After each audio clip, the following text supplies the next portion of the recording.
ઓમ નમઃ સિદ્ધેભ્યઃ. ઓમ નમઃ સિદ્ધેભ્યઃ. ઓમ નમઃ સિદ્ધેભ્યઃ.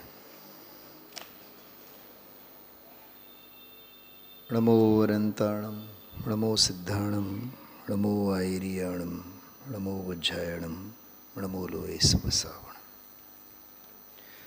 आतम बने परमात्मा हो, शांति सारे देश में है देशना सर्वोदयी, महावीर के संदेश में, महावीर के संदेश में. પરમાત્મ પ્રકાશ ચૂલિકાની 107 ગાથાઓનો વિષય પર સંસર્ગનો સર્વથા ત્યાગ પ્રકરણ ચાલે છે. અપૂર્વ અવસરની ભાષામાં કહીએ તો સર્વભાવથી ઔદાસીન્ય વૃત્તિ કરી, માત્ર દેહતે સંયમ હેતુ હોય જો, અન્ય કારણે અન્ય કશું કલ્પે નહીં, દેહે પણ કિંચિત મૂર્છા નવ જોઈએ જો. દેહે પણ જ્યાં કિંચિત મૂર્છા જોવાની વાત નથી, તો અન્ય આહાર વગેરે સંયોગો અને આહાર ગ્રહણ કરવાના પરિસ્થિતિ અને પ્રસંગોમાં તો મમતા કરવાની તો સર્વથા ના જ. ખ્યાલમાં એવું આટલી ચર્ચા અદ્ભુત રીતે ચાલે છે. કોરોનાના કાળમાં એક સ્લોગન બહુ ફેમસ થયેલું, ખ્યાલ હશે આપ સૌને. મને બહુ ગમતું એ સ્લોગન જ બહુ ગમતું. સ્ટે હોમ સેફ હોમ, ઘરે રહો સલામત રહો. આ વાત આ સંદર્ભમાં કેટલું અદ્ભુત લાગુ પડે છે. એક બહુ ગજબનો ન્યાય આજે આવ્યો. સદોષ આહાર લેવાની વાત તો જવા દો, નિર્દોષ આહાર લેવો એ દોષ જ છે. શું કીધું? સદોષ આહાર લેવાની વાત તો દૂર રહો, નિર્દોષ આહાર લેવાના ભાવ એ દોષ છે. કેમ કે સ્વરૂપ અને સ્વભાવમાં ન રહેતા એમાંથી બહાર આવ્યા ને, તો બહાર આવ્યા એ જ સૌથી મોટો દોષ છે. મને એક વિચાર આવ્યા છે એ વાત સાંભળીને. આ વાત હું ઘણીવાર કહેતો પણ હોઉં છું, ઘણા દિવસોથી નથી કીધું. કે આપણે કહીએ ને કે આજીવિકા, તો કેવી આજીવિકા? કે અન્યાયપૂર્ણ આજીવિકા તો નહીં જ, ઠીક, એ તો મહાપાપ. તો ન્યાયપૂર્વકની આજીવિકા એ ધર્મ? બોલો. કે અન્યાયપૂર્વકની આજીવિકા, 2 નંબરની આજીવિકા એ તો મહાપાપ, મોટામાં મોટો પાપ. પણ ન્યાયપૂર્વકની આજીવિકા પણ પાપ જ. હજી એક આ વાત કરું છું તો સાથે હજી એક પ્રકરણ યાદ આવે છે. બ્રહ્મચર્ય અંગે એમ કહેવાય સ્વદોષ સંતોષ વ્રત. બ્રહ્મચર્ય અંગે શું કહેવામાં આવે છે? શું કીધું મેં? હા, સ્વદાર સંતોષ. દારા એટલે પત્ની થાય, તો સ્વદારા એટલે સ્વદાર સંતોષ વ્રત. સાંભળજો, પર સ્ત્રી આદિક પ્રત્યે વલણ એ તો મહાપાપ ખરો જ, વ્યભિચાર. પણ પોતાના પત્નીનો સ્વીકાર માત્ર, એની સાથેના વિષય ભોગો, સ્વદાર સંતોષ, સંતોષાઈ જવું, શું એ ધર્મ છે? પૂછું છું હું તમને, આપ સૌને. પર સ્ત્રી પ્રત્યેનો ભાવ એ તો વ્યભિચાર ખરો, તો શું સ્વદાર એટલે પોતાના પત્ની પ્રત્યે સંતુષ્ટ રહેવું એ કોઈ ધર્મ છે કે નહીં? એ પાપ જ છે.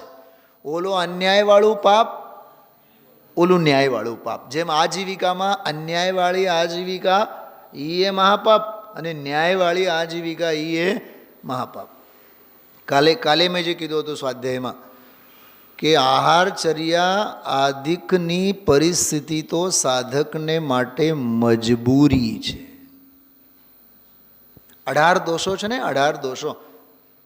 18 દોષોમાં સૌથી પહેલો દોષ કયો છે? આટલા વર્ષોથી સાંભળ્યું છે ને સ્વાધ્યાય, કરો યાદ. અરે ભૂખ, ક્ષુધા સૌથી પહેલો દોષ છે.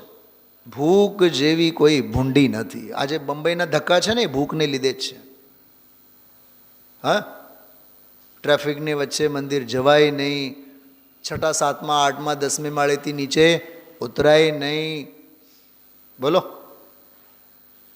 મારો દીકરો અને મારી વહુ અને મારા દીકરાના ઘર અને હા, જો ભૂખ જેવી ભૂંડી જો ન હોત ને તો સોનગઢ જેવા મંગલ આત્મ સાધનાની ભૂમિમાં જઈને રહ્યા હોત. પ્રતાપભાઈ તમને કહું છું, ભૂખ જેવી ભૂંડી નથી. આ તો ગુજરાતી કહેવત છે. ભૂકી ભૂતાવળ. 18 દોષોમાં સૌથી મોટામાં મોટો દોષ, સૌથી પહેલામાં પહેલો દોષ ભૂખ. એ ભૂખ રૂપી દોષના ખાડામાંના બીજા બધા દોષો છે. ક્ષુત્પિપાસા, જરાતંક, એ બધા એના ખાડામાં આવે છે. હાથીના એક મોટા પગમાં બધાના પગ હમાઈ જાય છે. તો આજની ચર્ચા આહાર ચર્ચા હતી. આહારચર્યાની ચર્ચા હતી. શું કીધું? આહારચર્યાની ચર્ચા.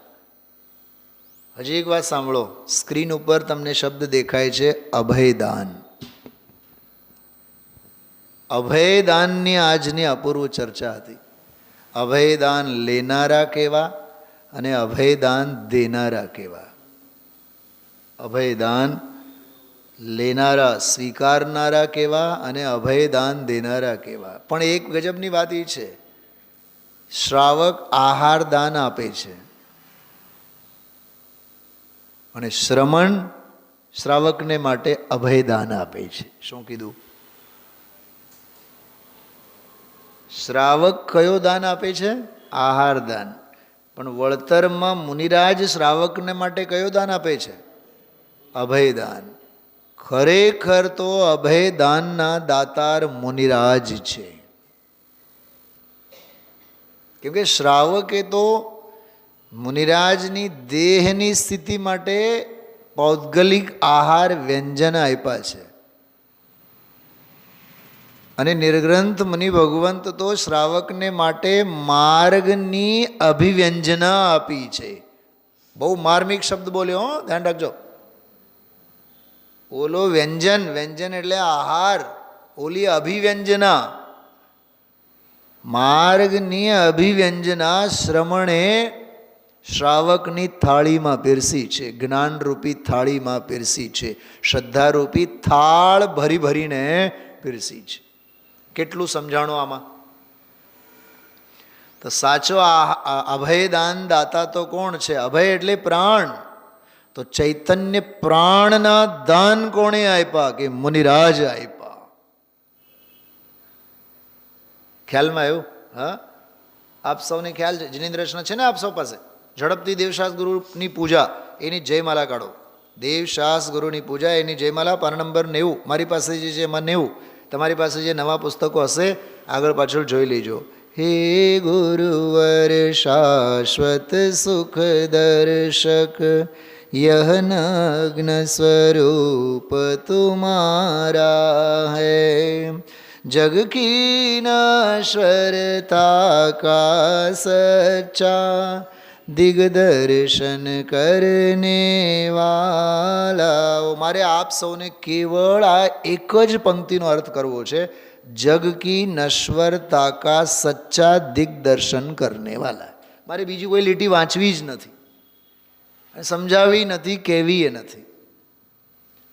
નિર્ગ્રંથ મુનિદશા એટલે સંસારની નશ્વરતાનો દિગ્દર્શન. ગઈકાલ રાત્રિનો સ્વાધ્યાય થોડુંક સાંભળો, જે લોકોને પણ અનુકૂળતા હોય. ધ્રુવધામ તમને કહું છું, ગઈકાલનો સ્વાધ્યાય સાંભળો. દ્રવ્ય દૃષ્ટિ જિનેશ્વર અને પર્યાય દૃષ્ટિ વિનશ્વર, એનો જે અર્થઘટન કરેલું, પામરતામાં સંસાર મરી જાય છે. આપણે સૌ પામરતા પાછળ જ દોડીએ છીએ અને સાધક પ્રભુતા પાછળ એવા દોડે છે, નવરાશ જ નથી એની પાસે. સાધકને પ્રભુતા સિવાય કાંઈ દેખાતી નથી અને આપણને સૌને પામરતા સિવાય કાંઈ બીજું સૂઝતું નથી. નશ્વર દુનિયા પાછળ ઘેલા છીએ અને સાધકને ઘેલચા છે અવિનાશી આત્મપદ પ્રત્યે. એક વાક્ય મેં કીધું હતું, કમલેશભાઈ યાદ છે? માટે આ યોગી પુરુષો સમય સારી અને આપણે બધા ભોગી પુરુષો સંસારી. કેવા કડક શબ્દોમાં કીધું છે ગાથામાં. હા, બળેલો, ખાક થયેલો, નગ્ન, મળદા જેવો આ શરીર નગ્નપનો અંગીકાર કરીને મિષ્ટ ભોજનની તું ચાહના કરે છે. તને લાજ નથી આવતી? લજાતો નથી?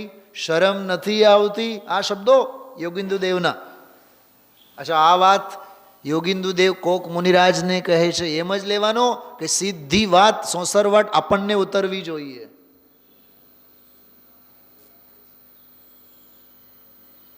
શબ્દ આવ્યું ભોજન ગ્રદ્ધ. ભોજન ગ્રદ્ધ એટલે ભોજનમાં ગ્રદ્ધિ કેટલી? ગ્રદ્ધિ એટલે વાસના. એ પંખીનું રૂપક છે. ગીધ પક્ષી હોય ને, ગીધ પક્ષી આબમાં ગમે ત્યાં ઉડતું હોય, મરેલ મળદો, મરેલ માણસ મળદું, પડેલું મળદું જંગલમાં ગમે ત્યાં પડેલું હોય એ દેખાય એને, અને મળદાને ચીરફાડ કરીને ખાય. નદીમાં, સમંદરમાં તરતા, ઉપરના સતહ પર તરતા બધા માછલાઓ પણ દેખાય આવે, એને નહીં મૂકે, સાપને નહીં મૂકે. ગીધ દૃષ્ટિ કહેવાય. વિષય ભોગોની લોલુપતા અને લાલસા.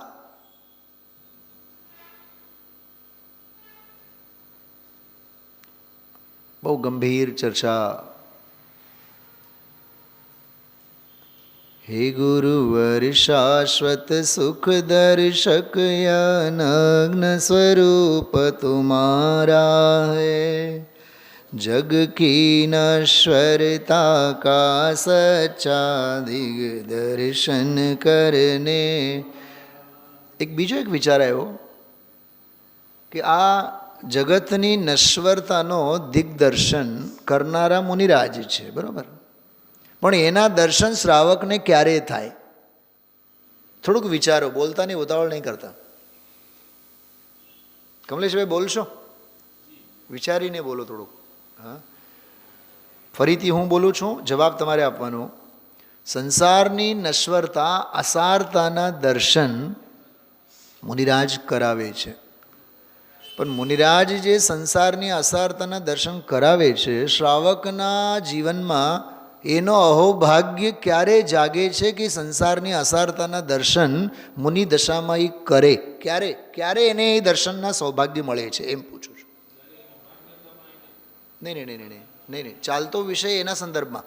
જ્યારે મુનિરાજ આહાર માટે શ્રાવકની ઘરે આવે છે ત્યારે, આહારચર્યા, મુનિરાજ જ્યારે આહારચર્યા માટે શ્રાવકની ઘરે પ્રસ્તુત થાય છે ત્યારે કંઈક સંકલન સમજાય છે.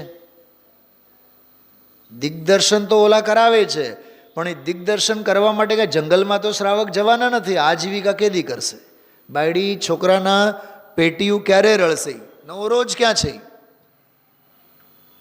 તો એને માટે નગ્નપનાના દર્શન ક્યારે થાય? એ સંસારની અસારતાના દર્શન ક્યારે થાય? ખ્યાલમાં આવે છે? બેન શૈલાબેન શું કીધું? આ એ જગતની નશ્વરતાના દિગ્દર્શન કરાવે તો છે એ 24 કલાક, પણ હે શ્રાવક, તારો સૌભાગ્ય ક્યારે જાગે છે કે તારા આંગણે કલ્પવૃક્ષની જેમ આહારચર્યા માટે નિર્ગ્રંથ મુનિ ભગવંતો પધારે છે ત્યારે. અને એ હાલતા હાલતા આવવાના છે, ઊભા ઊભા આહાર લેવાના છે, વળી પાછા ચાલતા થવાના છે. તારી ઘરે એ ઘડીક પણ બેસવાના નથી. કેમ કે તારું ઘર બોલો બેસવા લાયક નથી.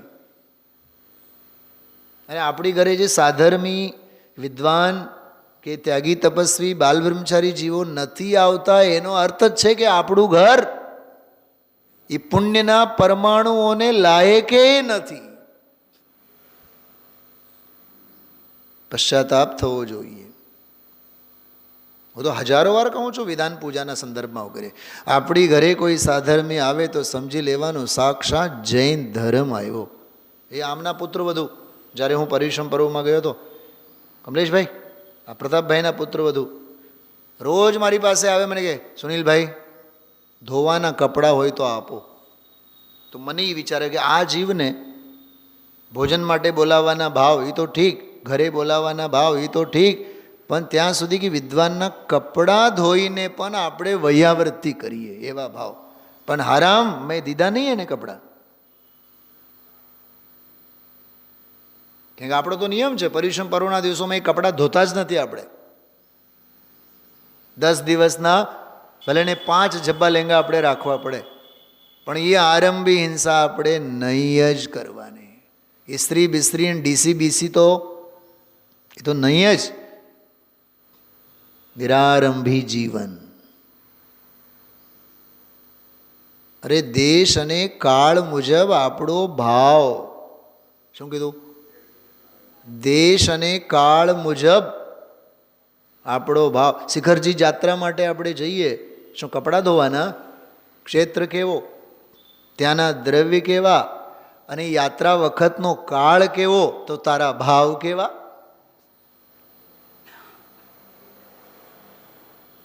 આરાધનાના દિવસોમાં અરે એક સર્વસામાન્ય જૈનીને, સર્વસામાન્ય જન્મધારી જૈનીને પણ આ જીવન રાત્રિ ભોજન હોય જ નહીં. રાજુભાઈ, રાત્રિ ભોજન કરનાર જિનેન્દ્ર ભગવાનને સ્પર્શ ન કરી શકે, આ નિયમ છે.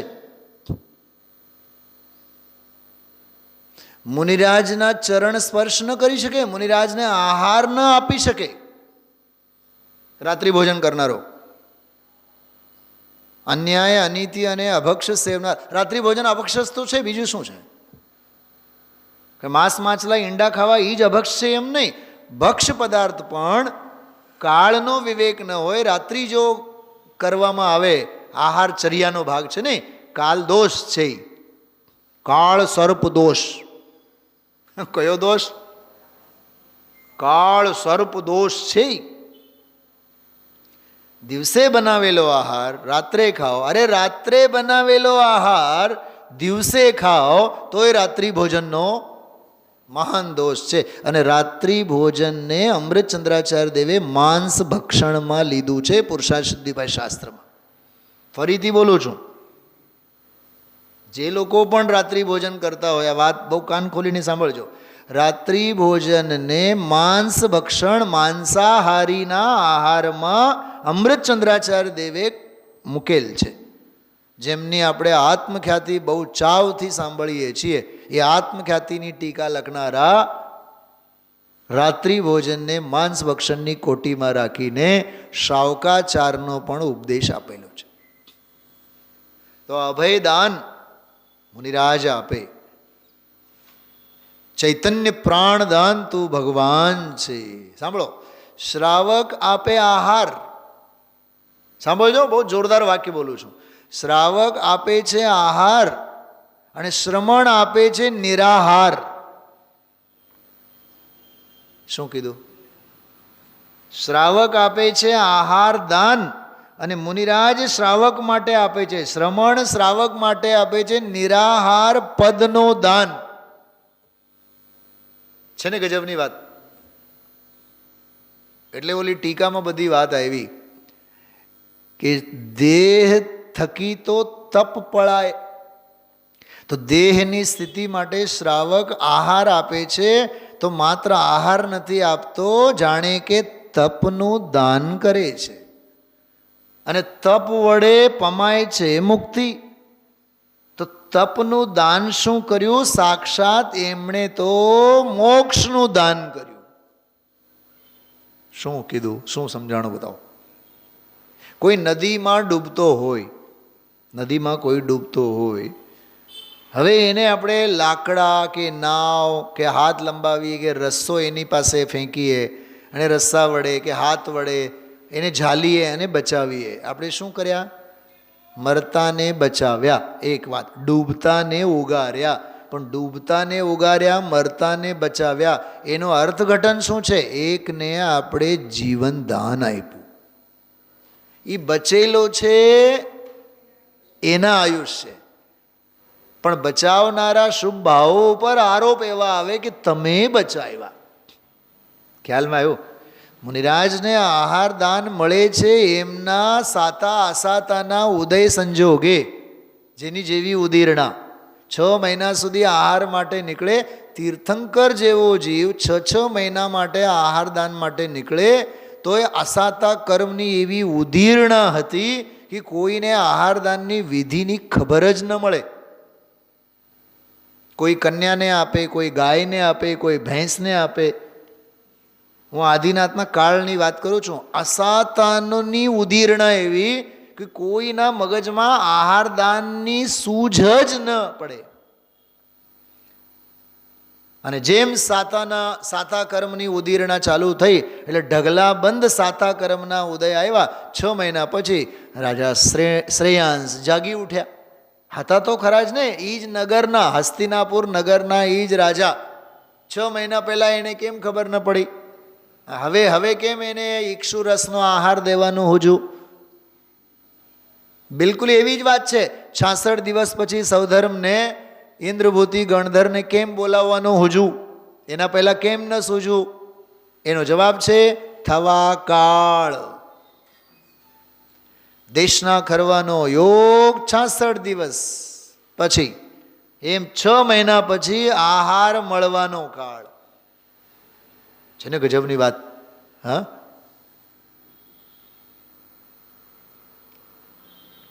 આપણા જ્યાં સુધી સાતા કે પુણ્યના ઉદય ન હોય ત્યાં સુધી સામેવાળાને આપણે અનુકૂળ વિચારે નહીં આવે.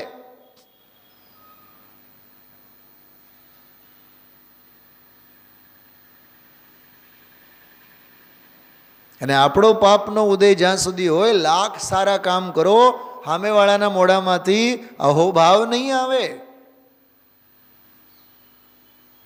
યશ કીર્તિનો ઉદય થયા વિના યશ ન ફેલાય. ખ્યાલમાં આવે છે? હા. સુભગ નામ કર્મના ઉદય વિના, સુભગ નામ કર્મના ઉદય વિના ભાગ્ય ઉજળું નહીં થાય. અને ભાગ્ય ગમે તેટલું ઉજળું હોય, અપયશ કર્મનો ઉદય હોય તો યશ નહીં ફેલાય. અને સાતા કર્મના ઉદય વિના સારું નહીં લાગે. શું કહેવું છું? આ કરણાની યોગ છે. આ ગજબનો. કેન્સર જેવા ભયંકર રોગથી પીડાયેલા હોય તોય જીવ તત્વજ્ઞાનના બળે અંદરમાં શાંતિ અને સાતા અનુભવે. એ સાતા કર્મનો ઉદય છે. સાતિશય સાતા કર્મનો ઉદય છે. નામ કર્મનો ભેદ છે, વેદની કર્મનો ભેદ છે. સાતા કર્મનો ઉદય સ્થિર નામ કર્મનો ઉદય છે. શરીરે ગમે તેટલું ઉથલ પાતલ થાય, 104 ડિગ્રી તાવ રહે તો એ ગુરુદેવ શ્રી ગણધરની ગાદીએ બેઠા હોય. બોલો. અને બ્રહ્મચારી ચંદુભાઈ હાથમાં રૂમાલ લઈને લૂછી નાખે. બોલો. સ્થિર નામ કર્મનો ઉદય.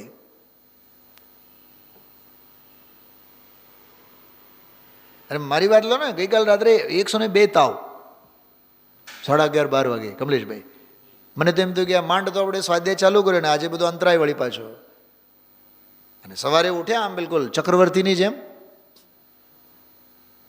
પુષ્પશૈયા ઉપર જેમ દેવગતિનો જીવ ઊભો થાય ને એમ ઊભા, આમ ફટાફટ ઊભા થઈને આરામથી આનંદથી આપણે આવ્યા. આ આહારચર્યાના શબ્દો કાને પડવાના હતા ને. સ્થિર નામ કર્મ અને અસ્થિર નામ. હું સુમનભાઈને હંમેશા એક મજાક કરતો, મેં તમે આટલું રખડી આવો દેશ દુનિયામાં, તમને કોઈ દી શરદી ઉધરસ નહીં થાય? મને કહ્યું પંડિતજી કરણાન યોગની ભાષામાં એને શું કહેવાય? મેં કીધું સ્થિર નામ કર્મનો ઉદય.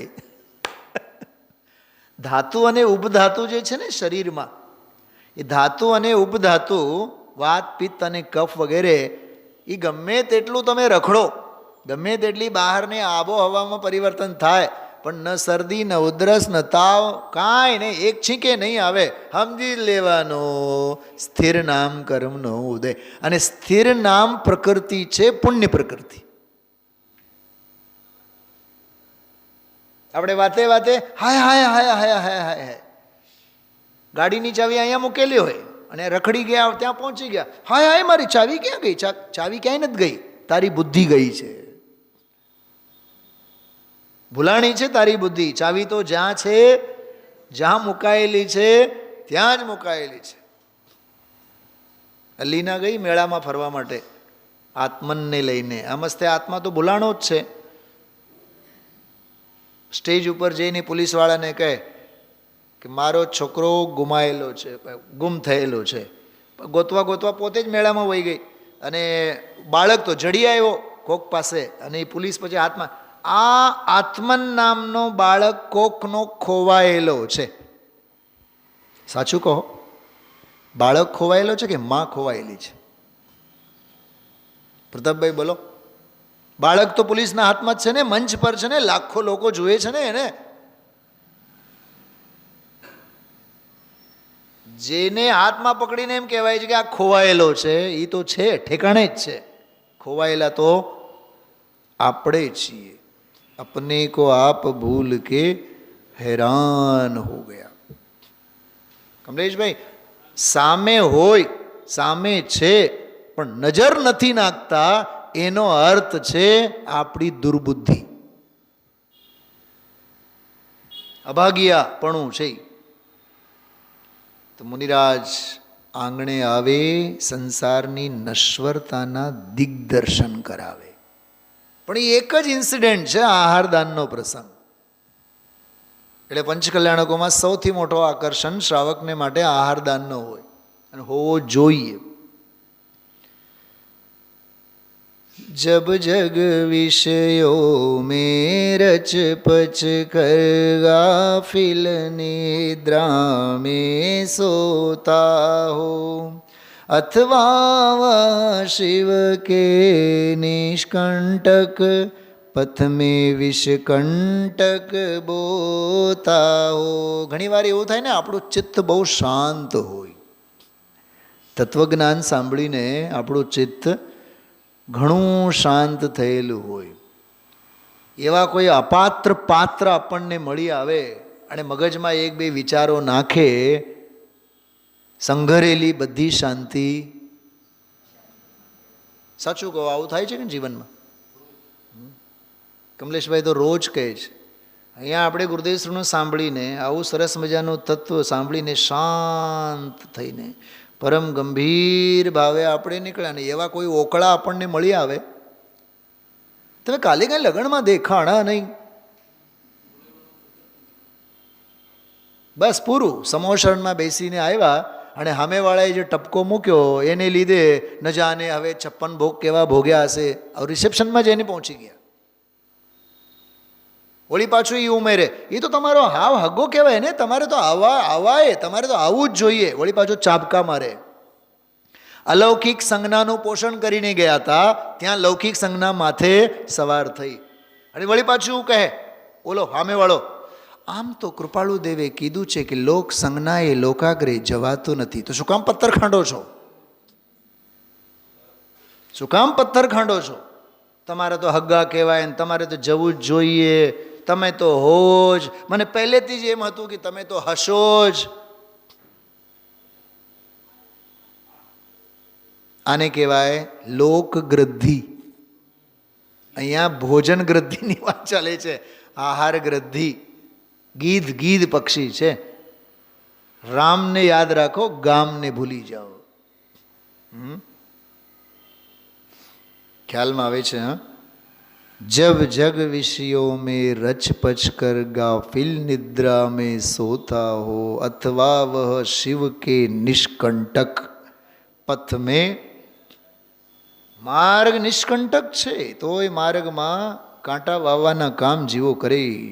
हो निशा का सन्नाटा वन में वनचारी चरते हो तब शांत निराकुल मानस तुम तत्वों का चिंतन करते हो.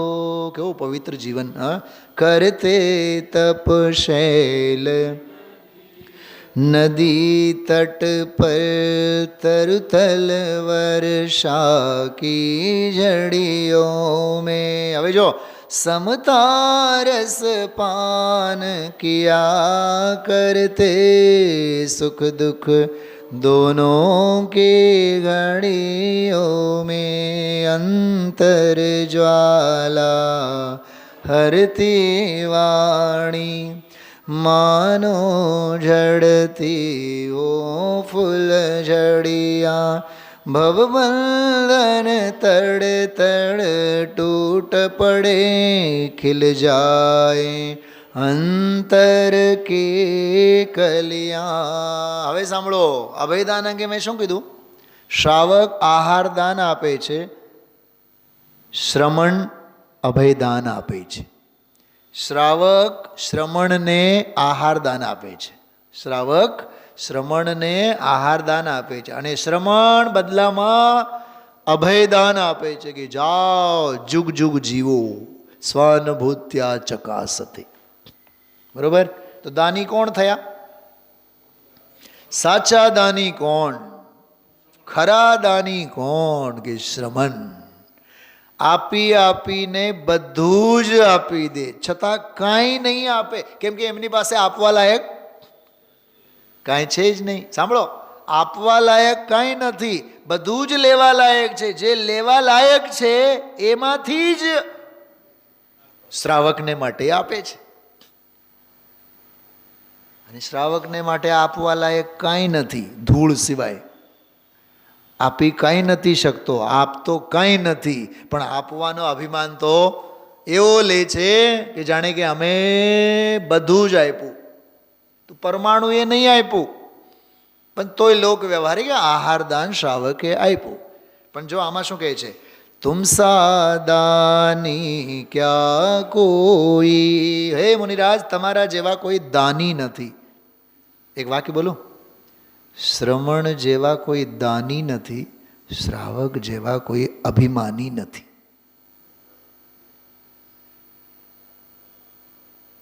શ્રાવક જેવા કોઈ અભિમાની નથી અને શ્રમણ જેવા કોઈ દાની નથી. માની, અભિમાની, ગુમાની, જે કહો.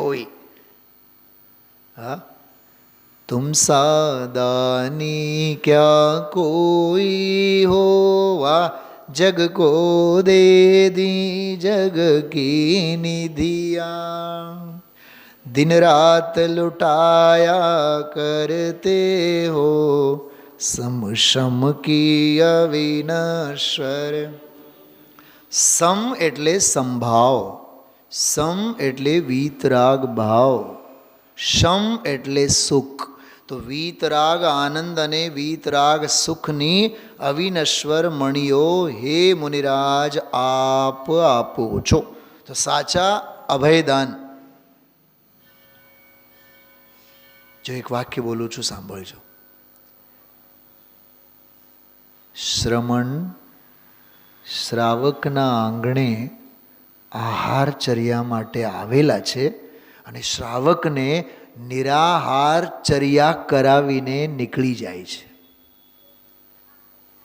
યાદ રહેશે કે ફરીથી બોલું?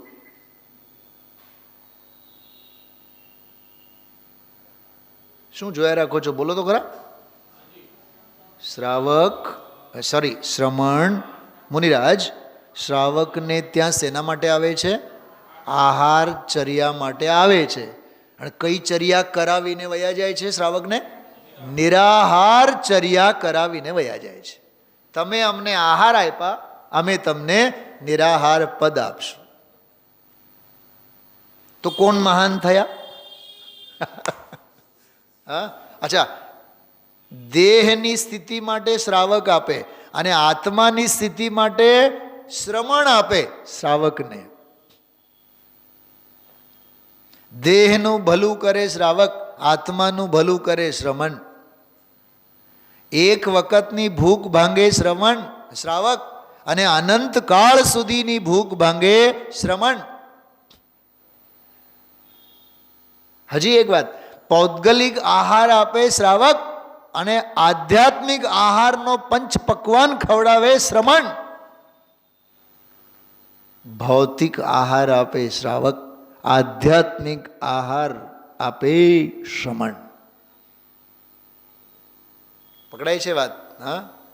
मुनियों का मार्ग बाने लगा है, रत्न त्रय रंग आने लगा है, सिद्ध ही होंगे चारों ओर, चलो रे भाई अपने वतन में.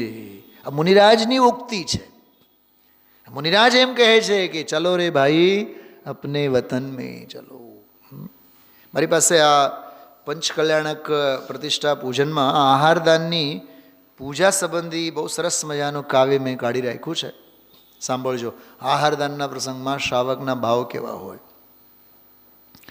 જય જય તીર્થંકર ગુરુ મહાન, हम देख हुए कृत्य कृत्य प्राण. मुनिराज આવ્યા છે આહાર માટે એટલે શ્રાવક બોલે છે જય જય તીર્થંકર ગુરુ મહાન. કેવા ગુરુ? તીર્થંકર ગુરુ. તીર્થ સામાન્ય નહીં, તીર્થંકર ગુરુ. હા. જય જય તીર્થંકર ગુરુ મહાન, हम देख हुए कृत कृत्य प्राण. महिमा तुम्हारी वर्णी न जाय, तुम शिव मार्ग साधत स्वभाव. તમે તો સ્વભાવે શિવ માર્ગને સાધો છો, તમે તો એના સાધક છો. જય ધન્ય ધન્ય ઋષભેશ આજ. ઋષભનાથ આદિનાથ ભગવાનની મુખ્યતા એ આહારદાનની વિધિ આમાં છે, બધા તીર્થંકરોને લાગુ પડે. આપણે એમ ગાઈએ ને, જય જય ધન્ય ધન્ય जिनेश आज तुम दर्शन से सब पाप भाज. हम हुए सुपावन गात्र आज, जय धन्य धन्य तप सार साज. તપના સારના તમે શૃંગાર છો. બોલો, તપના સારના તમે શૃંગાર છો. ગ્વાલિયરમાં ગઈકાલે કે પરમ દિવસે મિત્ર પક્ષે મુનિ રાજો જે વિરાજમાન છે અત્યારે પણ ભારત વર્ષમાં, એક બહુ રોમાંચકારી પ્રસંગ મેં એક વિડીયોમાં નિહાળ્યું. કહેવાનું મન થાય છે, કદાચ મેં એક બે જણાને મોકલ્યું પણ હશે.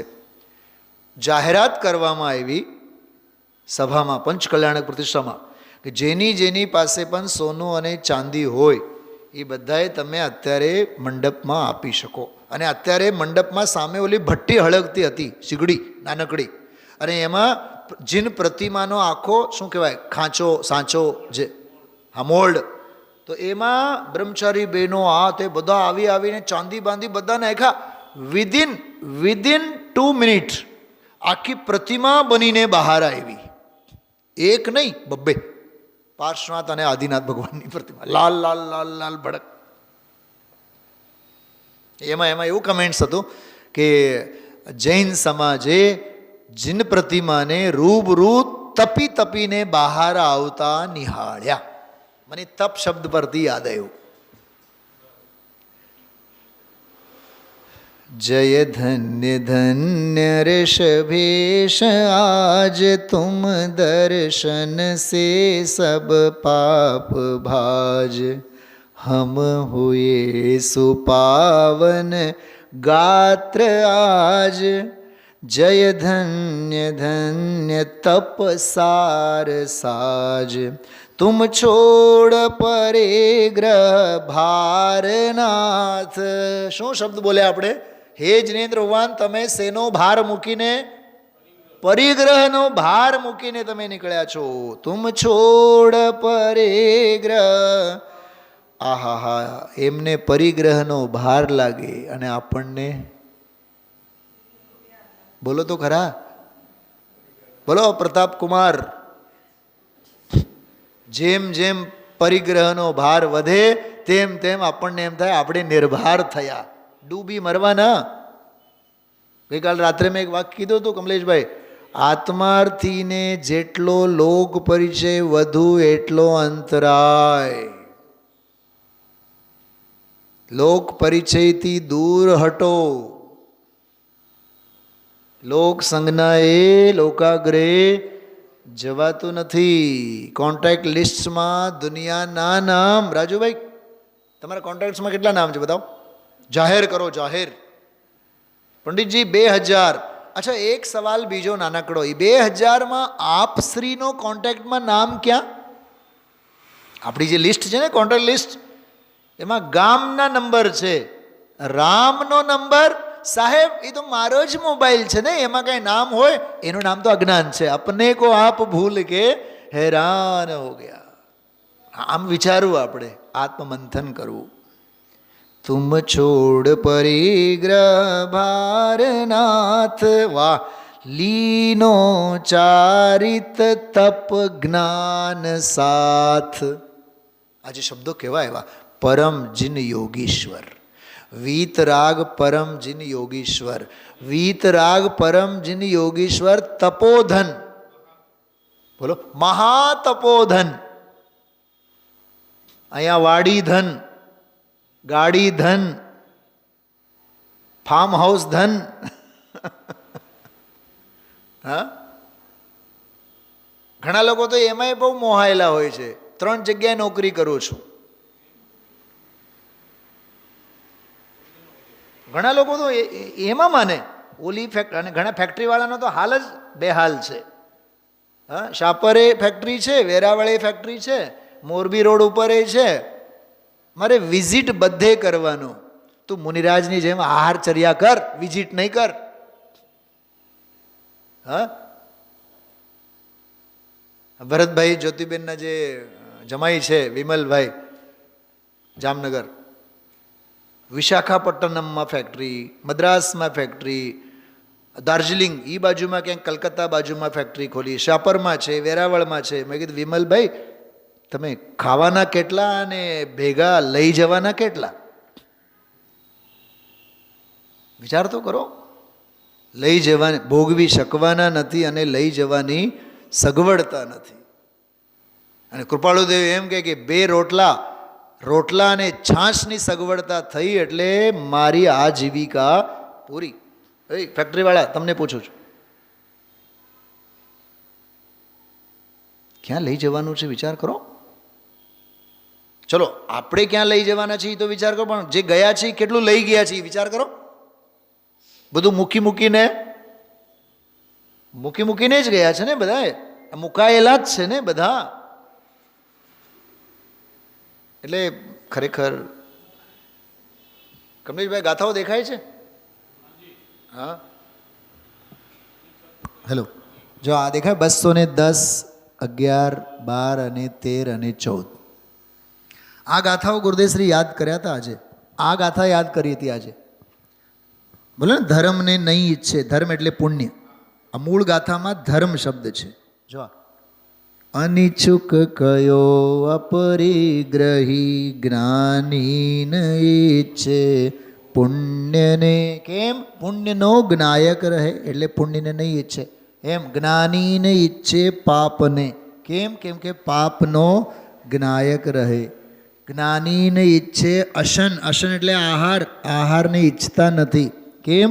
કેમ કે અશનનો જ્ઞાયક રહે. જ્ઞાનીને ઈચ્છે પાનને. ડ્રિંકિંગ, પાન એટલે ડ્રિંક્સ, કોલ્ડ ડ્રિંક્સ. હા, કે પાનનો જ્ઞાયક રહે. એક મજાની વાત કરો, દાંત આવશે તમને બધાને. પુણ્યનો જ્ઞાયક, પાપનો જ્ઞાયક, અશનનો જ્ઞાયક, પાનનો જ્ઞાયક મુનિરાજ. અને આપણે આ બધાના ગાયક. અરે સાહેબ શું રસોઈ હતી! અરે જાંબુ તો આવડા જાંબુ, નાના નાના, જોઈને જ સાહેબ ખરેખર જિંદગીમાં પહેલી વખત ચાખ્યા. દુનિયાનો એકે પરમાણુ બાકી નથી જેને અનંતવાર તે ભોગવ્યો નથી. ઉચ્છિષ્ટ ભોગી છે, ઉચ્છિષ્ટ ભોગી, એઠવાડું ખાય છે. અને આ તો ભરતને સૂજું. અરે રે, આ ભૂમિને તો અનંતા ચક્રવર્તીઓ ભોગવીને ગયા છે અને હું મારી જાતને ચક્રવર્તી ગણું છું. માં, રાજમાતા, તમે મને ગમે તે કહો, પણ ભરત જેવા કોઈ અભાગા નથી. માને કહે છે ભરત, ભાગ્યશાળી ન ગણો, ઉચ્છિષ્ટ ભોગી છું હું તો. આ ગાથાઓ યાદ કરી દે છે. જો શ્રાવક શું બોલે છે, જો હમ ગ્રહ પવિત્ર તુમ ચરણ પાય, હમ મન પવિત્ર તુમ ધ્યાય ધ્યાય, હમ ભયે કૃતારથ આપ પાય, તુમ ચરણ સેવને ચિત બઢાય. આહારચર્યા, મુનિ ભગવંતોની આહારચર્યા. આહારચર્યા માટે મુનિ ભગવંતોનું શ્રાવકના આંગણે પધારવું સાક્ષાત કલ્પવૃક્ષની પધરામણી, સાક્ષાત સમોશરણની પધરામણી, સાક્ષાત જૈન ધર્મની પધરામણી. તો આહારચર્યાની સાથે સાથે શ્રાવકચર્યાના સંદર્ભમાં શ્રાવકને એ આહાર દાનની પ્રેરણા આમાં સ્વામીજીએ બહુ સરસ મજાની આપી છે. ગુરુદેવશ્રીના પ્રવચનોના મૂળ મર્મ, હૃદય સ્થળ બધા, એમનો આનંદ આપણે રાત્રિના સ્વાધ્યાયમાં લેશું. ઓમ નમઃ સિદ્ધેભ્ય.